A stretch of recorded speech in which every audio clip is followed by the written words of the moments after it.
Hi friends, welcome to my channel. இந்த மாரி சுவாரஸ்யமான கதைகளை கேட்க நீங்க இப்பதான் நம்ம சேனலுக்கு முதல் முறையா வரீங்கன்னா மறக்காம நம்ம சேனலை சப்ஸ்கிரைப் பண்ணிக்கோங்க. பக்கத்துல இருக்க பெல் ஐக்கானையும் கிளிக் பண்ணிக்கோங்க. இவங்க பேரு ஆர்த்தி.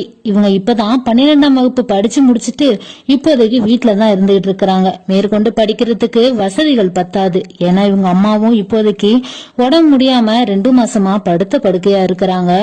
இப்போ அவங்க அப்பாவும் அப்பப்பைக்கு கூலி வேலைக்கு தான் போவாரு. மத்தபடி பாத்தீங்கன்னா அதுல கொஞ்சம் குடிச்சிட்டு மேற்கொண்டு இருக்கிற பணத்துல தான் தன்னுடைய அம்மாவுக்கு டேப்லெட் வாங்கிக்குவாங்க. நம்ம ஆர்த்தி இப்போதைக்கு டைலரிங் கோர்ஸ் படிச்சு முடிச்சுட்டு அந்த தொழில வர வருமானத்தை வச்சுதான் கொஞ்சம் கொஞ்சமா வீட்டு செலவுகள், மத்தபடி தன்னுடைய அம்மாவுக்கு மருந்து மாத்திரை செலவுகள்னு வாங்கி கொடுத்துக்கிட்டு இருக்கிறாங்க. அப்பதான் இவங்களுக்கு ஒரு அண்ணன் இருக்கிறான். அவன் பாத்தீங்கன்னா ஊருக்கு தருதலை, வீட்டுக்கு அடங்காத பிள்ளை. எப்பொழுதுமே வீட்டுக்கு வரமாட்டான். மத்தபடி வந்தாலும் அந்த நேரத்துக்கு சாப்பாட்டுக்கு மட்டும் வந்துட்டு சாப்பிட்டுட்டு அப்படியே போயிருவான். வீட்டுல இருக்கிறவங்கள கவனிக்கவும் மாட்டான். ஒரு வருமானம்னு சொல்லிட்டு ஒண்ணு குடுக்கறதுக்கும் ஆள் கிடையாது. இப்போதைக்கு நம்ம ஆர்த்தி ரொம்பவே கஷ்டப்பட்டுக்கிட்டு இருக்கிறாங்க. அவங்க அம்மாவையும் வலுக்கட்டாயமா ஹாஸ்பிட்டலுக்கு கூப்பிட்டு பாக்குறாங்க. ஆனா அவங்க சுத்தமா ஒரு இன்ச்சு கூட நவரல. ஏன்னா அவங்கள பொறுத்த வரைக்கும் நான் இப்படி என்னுடைய காலத்தை ஓட்டிட்டேன். இதுக்கப்புறம் நான் ஹாஸ்பிட்டலுக்கு போய் பொழைச்சி என்ன பண்ண போறேன்? எனக்கு ஒரே ஒரு கவலை மட்டும்தான் இருக்கு ஆர்த்தி. உன்னை எப்படியாச்சும் ஒரு நல்ல இடத்துல யார்ட்டையாச்சும் கொடுத்துடணும். ஏன்னா நீ இங்க இருக்க கூடாது. தயவு செஞ்சு நான் சொல்றத மட்டும் கேட்டுக்கோ. நான் இறந்துட்டேன்னா இந்த வீட்டுல நீ இருக்காத. உன்னுடைய அப்பாவும் அண்ணனும் உன்னை பாத்துக்க மாட்டாங்க. உன்னை நரகத்துல தள்ளணும்னு முடிவு பண்ணிட்டாங்க. நான் செத்த அடுத்த செகண்டே நீ இந்த வீட்டை விட்டு கிளம்பிரு. இங்க தயவு செஞ்சு இருக்காத அப்படின்னு சொல்லுவாங்க. உடனே நம்ம ஆர்த்தியும், என்னமா சொல்றீங்க? எதனால இந்த வார்த்தை சொல்றீங்க? எதுக்கு அப்பாவையும் அண்ணனையும் தப்பா சொல்றீங்க அப்படின்னு சொல்லுவாங்க. உடனே நம்ம ஆர்த்தியோட அம்மா, நான் சொல்றத மட்டும் கேளுமா, இதான் என்னுடைய கடைசி ஆசை. ஏன்னா எனக்கு ரொம்ப உடம்பு முடியல. இதுக்கப்புறம் நான் இருப்பேனா என்னன்னு ரொம்பவே டவுட்டா இருக்கு. அப்படி இருக்கிறப்ப தான் நான் உன்கிட்ட சொல்றேன், நீ தயவு செஞ்சு நான் செத்த அடுத்த செகண்டே இந்த வீட்டை விட்டு போயிரு. எங்கேயோ எப்படியோ போய் பொழைச்சுக்கோ. இங்க மட்டும் தயவு செஞ்சு இருந்துராத அப்படின்னு சொல்லுவாங்க.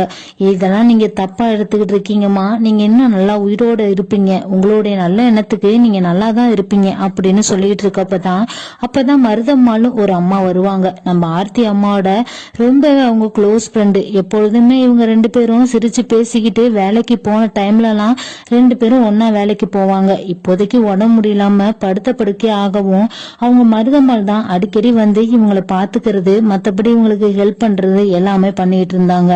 ஒரு கட்டத்துல இவங்க அடுத்த நாள் பாத்தீங்கன்னா விடியற் காலையில ஏந்திரிச்சு வீட்டு வேலைகள் எல்லாமே நம்ம செஞ்சுக்கிட்டு இருப்பாங்க. ஆர்த்தி அப்பதான் அம்மா இன்னும் ஏந்திரிக்கல அப்படின்னு சொல்லிட்டு ரூம போய் பாக்குறப்பதான் அவங்க இறந்திருப்பாங்க. எப்பொழுதுமே உடம்பு சரியில்லைன்னா கூட காலையிலேயே பாத்தீங்கன்னா 5 மணிக்கெல்லாம் ஏந்திரிச்சிருவாங்க. இப்ப ஏன் இன்னைக்கு இன்னும் தூங்கிட்டு இருக்காங்கன்னு சொல்லிட்டு ஒரு 5:30 போல பாக்குறாங்க. அவங்க இறந்து கிடப்பாங்க. அடுத்த செகண்டே இவங்களும் தன்னுடைய அம்மா சொன்ன ஒரு வார்த்தைக்கு ஒசரம் அவங்களுடைய கடைசி ஆசையை நிறைவேற்றணும் அப்படின்னு சொல்லிட்டு இவங்க அந்த வீட்டை விட்டு கிளம்பிடுவாங்க. யாருக்கும் எதுவும், அப்பாவுக்கும் அண்ணனுக்கும் எதுவுமே சொல்லாம அந்த இடத்துல இருந்து உடனே கிளம்பிடுவாங்க.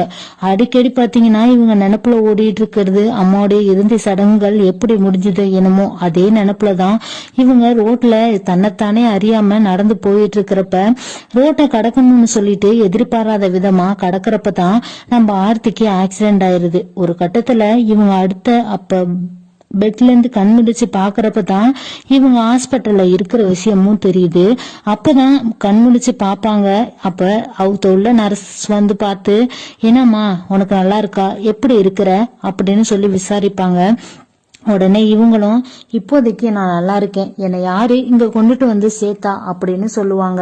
அப்பதான் சொல்லுவாங்க, உன்னை ஆக்சிடென்ட் பண்ண பையன் சேர்த்துட்டு அவனு கிளம்பி போயிட்டான். இப்போதைக்கு உன்னை தேடி யாருமே இது வரைக்கும் வரல. இப்ப நீ என்ன பண்ணலான்னு இருக்க? உன்னோட பீஸ்கள் எல்லாத்தையும் கட்டி ஆகணும், உன்னை டிஸ்சார்ஜ் பண்ணி ஆகணும் அப்படின்னு சொல்லுவாங்க. இவங்களுக்கு என்ன பண்றதுன்னு தெரியல. நம்ம ஆர்த்தியை பார்த்த டாக்டர் தான் அப்போதைக்கு வருவாரு. இவங்களுக்கு நடந்த எல்லா விஷயத்தையுமே அவங்கள்ட்ட கேட்டு தெரிஞ்சுக்கிட்ட பிறகு நான் உன்னுடைய பேமெண்ட் எல்லாத்தையும் பே பண்ணிடுறேன், உனக்கோசரம் நான் ஹெல்ப் பண்றேன், நீ படிக்கணும்னு தானே ஆசைப்படுற, நான் உன்னை படிக்க வைக்கிறேன், நீ என்னுடைய வந்துரு அப்படின்னு சொல்லுவாரு. ஒரு கட்டத்துல நம்ம ஆர்த்திக்கு என்ன பண்றதுன்னு தெரியல, யாரோ ஒருத்தர் எதிர்பாராத விதமா இந்த வார்த்தை சொல்றாங்களே அப்படின்னு சொல்லிட்டு அவங்க ஒரே யோசனையிலே இருக்காங்க. அடுத்த கட்டமா எங்க போகணும்னு தெரியாம முழிச்சுக்கிட்டு இருக்கிற நம்ம ஆர்த்திக்கு அப்பதான் சரி எப்படியோ நம்மளுக்கு ஒரு இருப்பிடம் வந்துருச்சு, மத்தபடி நம்மள படிக்க வைக்கிறேன்னு சொல்றாங்க, நம்மளுக்கு படிக்கிறதுக்கும் ரொம்ப ஆசையா இருக்கு, சரி இவங்க சொல்றதையே கேட்போம் அப்படின்னு சொல்லிட்டு நம்ம ஆர்த்தியும் அவங்களோடய கிளம்பி போயிருவாங்க. அப்பதான் அந்த வீட்டுக்கு போறப்ப அந்த வீட்டுலன்னு சொல்லிட்டு யாருமே கிடையாது. ஆர்த்தி, உங்களுக்கு டாக்டர், நீங்க உங்களுக்கு மனைவி குழந்தைங்கன்னு சொல்லிட்டு யாருமே இல்லையா அப்படின்னு கேக்குறப்பதான் எனக்கு யாருமே இல்லம்மா, நான் மட்டும்தான் இருக்கிறேன். ஏன்னா எனக்கு அக்கா அம்மா அப்பாலாம் இருந்தாங்க. அக்கா லவ் மேரேஜ் பண்ணிக்கிட்டு வேற ஒருத்தனோட ஓடிட்டா. அதுக்கப்புறம் எங்க அப்பா அம்மா அவங்க நினைப்புலயே இருந்து 2 பேரும் ஒருத்தர் பின்னாடி ஒருத்தர் இறந்து முடிச்சுட்டாங்க.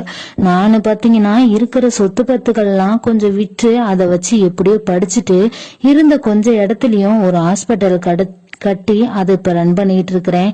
இப்போதைக்கு எனக்கு யாருமே இல்ல, இப்ப நீ தான் எனக்கு ஒரு உறவா வந்திருக்க அப்படின்னு சொல்லுவாங்க. உடனே நீ நல்லா படிக்கணும், நான் அதுக்கு தான் பணம் கட்ட போறேன், நாளைக்கு உனக்கு படிக்க என்ன ஆசைன்னு கேட்பாங்க. அப்பதான் அவங்க சொல்லுவாங்க, எனக்கும் டாக்டர் ஆகணும், அப்பதான் எனக்கு ஹெல்ப் பண்ண மாரி நானும் மத்த பேத்துக்கெல்லாம் ஹெல்ப் பண்ண முடியும் அப்படின்னு சொல்லுவாங்க. அதுக்கப்புறம் சரி நாளைக்கு உன்னுடைய வீட்டுல உன்னை போய் விடுறேன், ஆனா படிக்கிற பொறுப்பு எல்லாத்தையும் நானே ஏத்துக்கிறேன் அப்படின்னு சொல்லுவாங்க. நான் தான் அங்க போக மாட்டேன்னு உங்கள்கிட்ட ஏற்கனவே சொன்னேன்ல, நான் இங்கேயே இருந்துக்கிறேன் அப்படின்னு ஆர்த்தி சொல்லுவாங்க. அதுக்கப்புறம் இவரும் எப்படியும் அவங்க வீட்டுல என்ன நடந்துச்சு, உங்க அம்மாவும் இறந்துட்டாங்கன்னு சொல்ற, மத்தபடி உங்க அப்பா அண்ணன் எல்லாம் என்ன பண்றாங்கன்னு நான் விசாரிக்கணும் அப்படிம்பாங்க. சரி நீங்க எப்படியோ விசாரிச்சுக்கோங்க பரவாயில்ல அப்படின்னு சொன்ன பிறகு அந்த டாக்டர் பேரு அர்ஜுன், அவரு தான் ஒரு ஆளை விட்டு ஆளுங்களை அங்க பக்கத்துல உள்ளவங்கள்ட்ட எல்லாம் விசாரிப்பாங்க. எல்லாத்தையும் விசாரிச்சுட்டு அங்க இருக்கிறவங்க ஒரு அம்மா மருதம்மாளை கூட்டிக்கிட்டு வீட்டுக்கு வருவாங்க. அப்பதான் நம்ம ஆர்த்தியை பார்த்துட்டு அந்த பொண்ணும் கட்டி அழுகுது, உங்க அம்மா இறந்துட்டா, நீ எங்க போன, நீ ஆள் இல்லைன்னு சொல்லிட்டு உங்க அப்பா உன் மேல ரொம்பவே கொலை வெறியில இருக்கிறாரு, ஏன்னா நீ உங்க அம்மா மாரியே நீ எங்கிட்டாச்சும் ஓடி போயிட்டீன்னா என்ன பண்றது அப்படின்னு அவங்க ரொம்பவே உன் மேல வெறியா இருக்கிறாங்க அப்படின்னு சொல்லுவாங்க. உடனே நீங்க என்ன சொல்றீங்க, எனக்கு எதுவும் புரியல அப்படின்னு சொல்றப்பதான் உங்க அப்பா உங்க அப்பாவுக்கு முதல் தரத்துல பிறந்தவர் தான் உங்க அண்ணன், அதுக்கப்புறம் 2வது தரத்துல பிறந்தவர் தான் நீனு, அவங்க முதல் தரத்துல பிறந்தவங்க இறந்துட்டாங்க, அந்த பையனை நீ பாத்துக்க ஆள் இல்லாம தான் உங்க அம்மாவை அவரு கல்யாணம் பண்ணாரு. உங்க அம்மாவை பொறுத்த வரைக்கும் அவன் ஒரு அப்பாவி, ஒருத்தனை லவ் பண்ணி இங்க எங்க ஊருக்கு பக்கத்துலதான் ஒரு வாடகை வீடு எடுத்து அங்கேயே வசிச்சு வாழ்ந்து வந்துட்டு இருந்தாங்க. அவனும் கரெக்டான டைம்ல பணத்தை நகை எல்லாத்தையுமே எடுத்துட்டு ஊரை விட்டு ஓடிட்டான். இப்போதைக்கு என்ன பண்றதுன்னு தெரியாம அவங்க ரொம்பவே நெருக்கதையா நின்றுட்டு இருந்தப்பதான் உங்க அப்பா அவரை சேர்த்துக்கிட்டு தன்னுடைய குழந்தைய பாத்துக்குவாங்கன்னு சொல்லிட்டு அவங்கள திருமணம் பண்ணாங்க. திருமணம் பண்ணிதான் அதுக்கப்புறம் 2 பேரும் ஒருத்தருக்கு ஒருத்தர் புரிஞ்சுக்கிட்ட பிறகுதான் நீனும் பிறந்த. இப்போதைக்கு அவங்களுக்கு நீ 2ஆம் தரத்து பொண்ணுதான். உனக்கு ஏற்கனவே பொம்பளை பிள்ளைன்னு அவருக்கு சுத்தமா பிடிக்கல, ஏன்னா உன்னுடைய அம்மா மாரி நீ போயிட்டீனா என்ன பண்றது, உன்னை கல்யாணம் ஆகுற பரும வந்த பிறகு உடனே பாத்தீங்கன்னா வயசான ஒருத்தருக்கு பணக்காரர் அவருக்கு திருமணம் பண்ணி வைக்கணும் தான் உங்க அப்பாவுடைய